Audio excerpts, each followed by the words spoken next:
More times than I could count. All right, so we will have a break after our next speaker, but don't run yet because Steve is going to tell you some lessons he learned while drinking from a bidet, and I'm not sure how clean this story is going to be.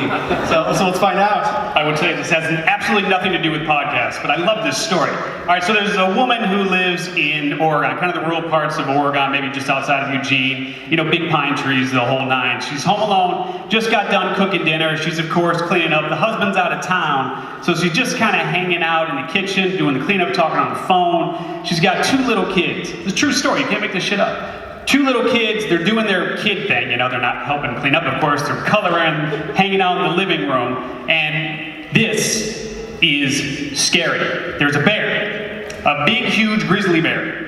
I mean, we're talking like one of those 600-pound grizzlies, right? Big, huge grizzly catches a whiff of dinner, and the bear's like, oh man, this is gonna be old country buffet for me right here. I'm gonna start with the kids, I'm gonna go to the food, I'm gonna get mom, and I'm gonna have, you know, full belly, I'm gonna go back out. So literally sticks the nose through one of those cat, you know, doggy type doors, and if you live in the woods, I don't know why you would have one of those doors to begin with, but the bear puts its nose in, smells what's going on, and is like, holy shit, like I want this right here, right now, and there's gonna be like no stopping me because you know what?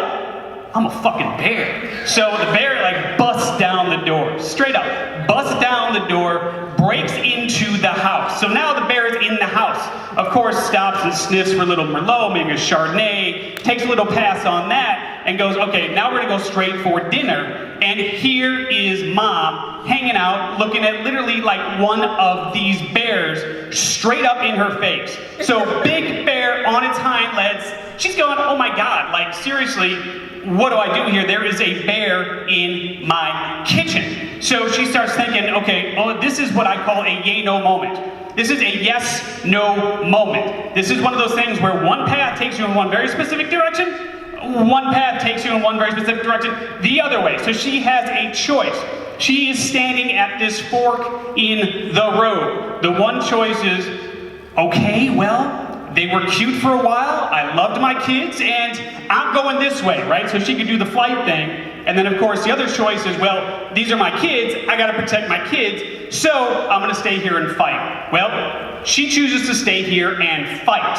And she unfortunately doesn't have, you know, a gun, or a knife, or a bat. She can't find a reasonable weapon whatsoever to defend herself with, so she grabs the only thing she can find to fight this bear with, a zucchini. So literally she proceeds, and this is a true story folks, you can't make this stuff up. She literally grabs a zucchini, the only weapon she can find, grabs it off of the counter, gets one of those kung fu grip things going, and literally takes the zucchini and proceeds to just beat the bejesus out of this bear with the zucchini to protect herself and protect her family. Now, if you had asked her a few days prior, you know, hey, check it out, a bear is gonna break into your house, right? And this bear is gonna just wanna attack you, but you're not gonna have any weapon, all you're gonna have is a zucchini, how are you gonna do? Well, she would have laughed you right out of the room. But yet, when push came to shove, she tapped into strength that she never knew she had. She grabbed this zucchini, and she literally did things that, you know, people just don't normally do. It's like you hear these stories of women lifting cars off of their children to save them and this sort of thing. Well, that's what she was able to do. And the reality is, for all of us, we are naturally wired to excel in very specific ways. It's in our DNA. As I like to say in my book, What is your what? Your what has chosen you. It is not that which you have chosen. And when you're clear on how you're naturally wired to excel, amazing things happen. But when you're not, you end up working retail and doing things like this, which is putting up signs next to bananas because you're just lazy that says long yellow things, right? And when you're not clear on how you're naturally wired to excel, you try doing things like giving travel advice, right? Like this woman, we do not want to take travel advice from this woman, right? Because she's questioning why the drinking fountains are so short in Europe as she's drinking from a bidet. And then of course, when you're not in your zone, you do things like this, which is try to give fertility advice, and we definitely don't want to take fertility advice from the woman who thinks that the scariest part about having triplets is having to be pregnant for 27 months.